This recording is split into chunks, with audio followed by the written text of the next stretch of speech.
Hello everyone, you are most welcome in your favorite YouTube channel Learning with Rajesh.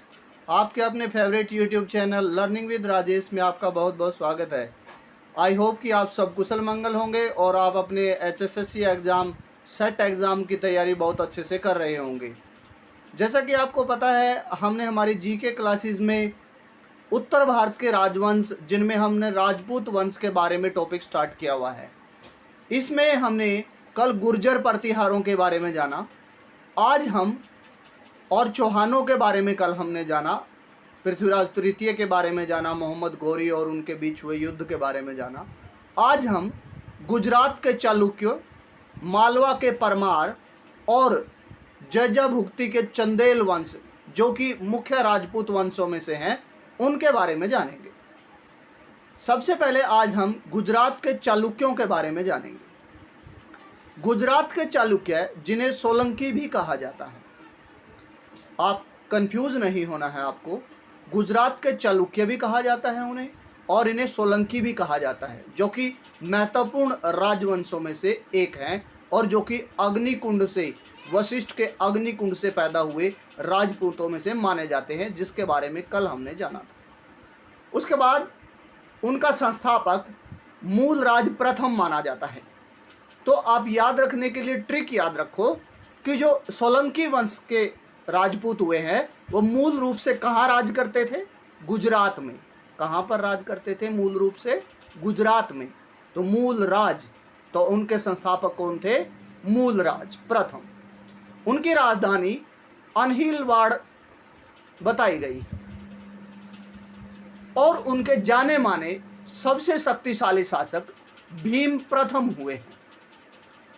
Bhim प्रथम ने गजनी द्वारा क्षतिग्रस्त सोमनाथ मंदिर का पुनर्निर्माण करवाया।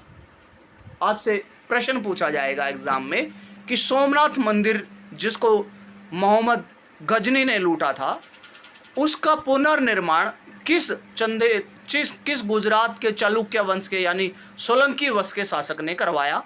तो आप बताएंगे भीम प्रथम ने करवाया। ऑप्शन याद रखेंगे आराम से कि भीम प्रथम भी हो सकता है, भीम द्वितीय भी, भीम तृतीय भी, इसलिए याद रखने की बात है कि भीम प्रथम है यहाँ पर। उसके बाद जयसिंह जो हैं, वो महत्वपूर्ण शासक हुए हैं भीम प्रथम के बाद सोलंकी वंश के, जिन्होंने सिद्धराज की उपाधि लेकर के अपना शासन चलाया।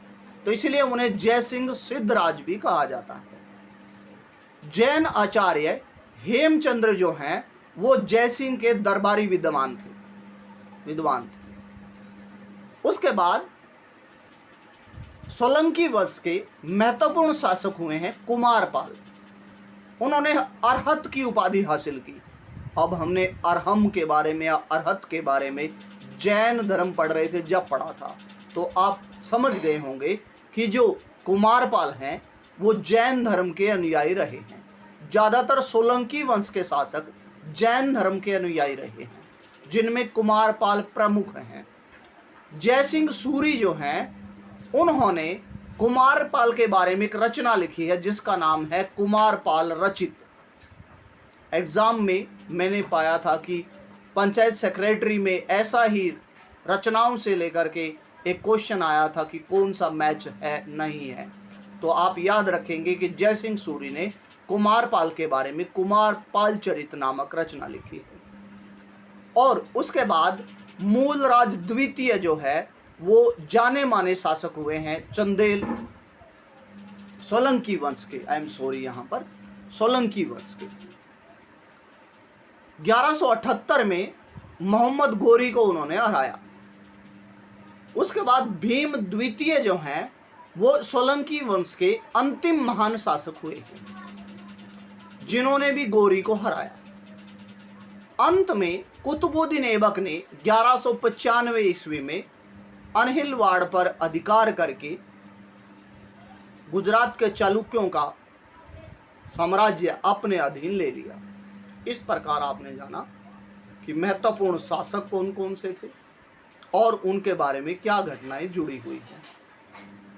आई होप कि यहाँ तक आपको समझ आया। उसके बाद मालवा के परमारों के बारे में हम जानेंगे। मालवा के परमार जो हैं उनका संस्थापक उपेंद्र राज है और उनकी राजधानी धारा मानी जाती है।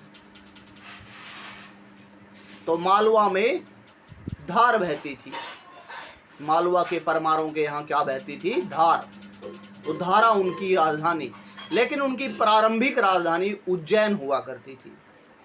आपसे प्रश्न जहाँ पे कंफ्यूजिंग पॉइंट आएगा वहीं से प्रश्न पूछा जाता है एग्जाम में, कि कई बार दोनों ऑप्शन में आ जाएं और हमें याद रखना है कि प्रारंभिक राजधानी उज्जैन थी, लेकिन बाद में उनकी फेमस राजधानी हुई धारा नगरी। उनका पहला महत्वपूर्ण शासक सियक या फिर उन्हें श्री हर्ष भी कहा जाता है हुए हैं मालवा के परमारों के।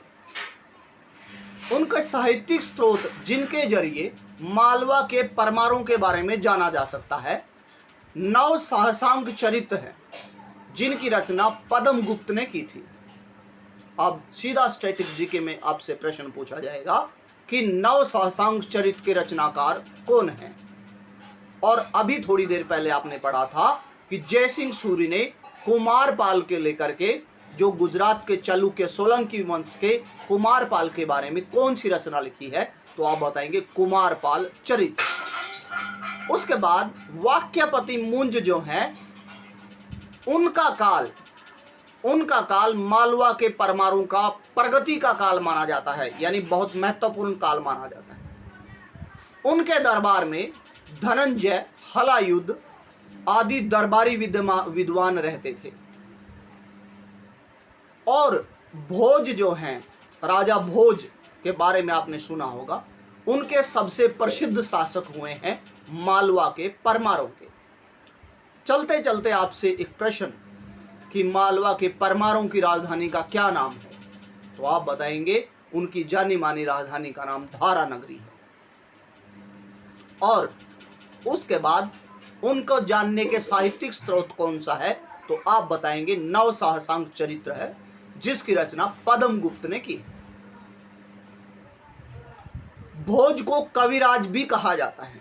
आपसे प्रश्न कि किस गुप्त शासक को कविराज कहा जाता था? तो आपका आंसर मुझे पता है क्या रहेगा, समुद्रगुप्त को कविराज भी कहा जाता था। उसके बाद नेक्स्ट है महाराजा जो भोज हुए हैं, राजा भोज, उन्होंने, वो कविराज थे इसलिए उन्होंने बहुत सी रचनाएं रची हैं, जैसे कि सरस्वती कंठाभरण, युक्ति कल्पतरु, योग सूत्र वृत्ति। आपसे एग्जाम में पूछा जाएगा इनमें से कौन सी रचना राजा भोज की नहीं है? तो ऑप्शन में सरस्वती कंठाभरण, युक्ति कल्पतरु, योग सूत्र वृत्ति और नव सहसांक चरित्र। आप बताएंगे नव सहसांक चरित्र जो है पद्म गुप्त की रचना है। राजा भोज ने भोजपुर नगर बसाया। और मेरुतुंग एक रचनाकार हुए हैं जिन्होंने रचना लिखी है प्रबंध चिंतामणि। उसमें बताया है कि राजा भोज ने अनहिलवाड़ को जीत लूटा था, जिसके बारे में अभी हमने पढ़ा कि जो गुजरात के सोलंकी राजाओं से जुड़ा हुआ स्थान है। उसके बाद 1305 ईस्वी में अलाउद्दीन खलजी ने मालवा को सल्तनत में मिला लिया था। अब आपसे सीधा स्टैटिक जीके में यह भी पूछा जा सकता है कि गुजरात के चालुक्य यानी जिन्हें सोलंकी कहा जाता है, उनके शासन को किस दास वंश के शासक ने अपने यहाँ मिला लिया था? आप बताएंगे कुतुबुद्दीन ऐबक ने। और मालवा के परिवारों को का शासन अंत में किसने अपने यहाँ सल्तनत में मिला लिया था? आप बताएंगे अलाउद्दीन खलजी ने। उसके बाद नेक्स्ट, अब आपने ये पढ़ा कि उनका सबसे प्रसिद्ध शासक कौन था? राजा भोज, जिसके बारे में आपने पढ़ा है। वो एक कवि भी था जिसलिए उन्हें कविराज कहा जाता है। अंतिम जाने माने राजपूत वंश का नाम है चंदेल वंश। अब चंदेल वंश के शासक नन्नूक माने जाते हैं और उनकी राजधानी खजुराहो मानी जाती है।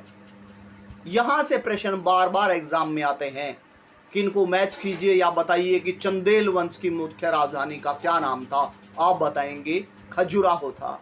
जब हम क्वेश्चन आंसर टेस्ट लगाएंगे तो आप पाएंगे कि यही प्रश्नोत्तर बार बार रिपीट होते हैं। यशोवर्मन, जो कि चंदेल वंश के महत्वपूर्ण शासक हुए हैं,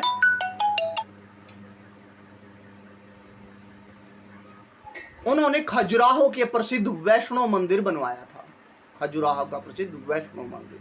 वैसे खजुराहो में जैन मंदिर भी है जिसके बारे में आप जानेंगे, लेकिन खजुराहो के प्रसिद्ध वैष्णो मंदिर का निर्माण यशोवर्मन ने करवाया था। उनके बाद महत्वपूर्ण शासक हुए हैं धंग। चंदेल वंश के शासक धंग प्रसिद्ध शासक हुए हैं, जिन्होंने खजुराहो के अन्य मंदिर बनवाए हैं, जो जैन मंदिर, जिसके बारे में आप जानते हैं। उनमें विद्याधर सबसे शक्तिशाली शासक होते माने गए हैं चंदेल वंश के, और चंदेल वंश का अंतिम शक्तिशाली शासक परमर्दिदेव अथवा परमल माना जाता है,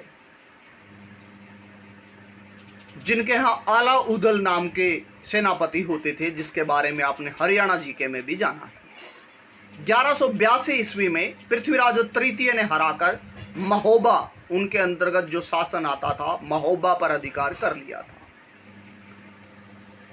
और 1203 ईस्वी में ऐबक ने, कुतुबुद्दीन ऐबक ने चंदेल वंश की जो शासन को अपने यहाँ सल्तनत में मिला लिया था। इस प्रकार आपने जाना कि निम्नलिखित राजपूत वंशों ने भी भारतीय इतिहास में महत्वपूर्ण भूमिका निभाई है। यदि आपको चैनल आज का इम्पोर्टेंट टॉपिक समझ आया तो आप please like the channel, share also, और यदि आप मेरे यूट्यूब चैनल पर नए हैं, please subscribe the channel, like and share also. Thank you and have a nice day.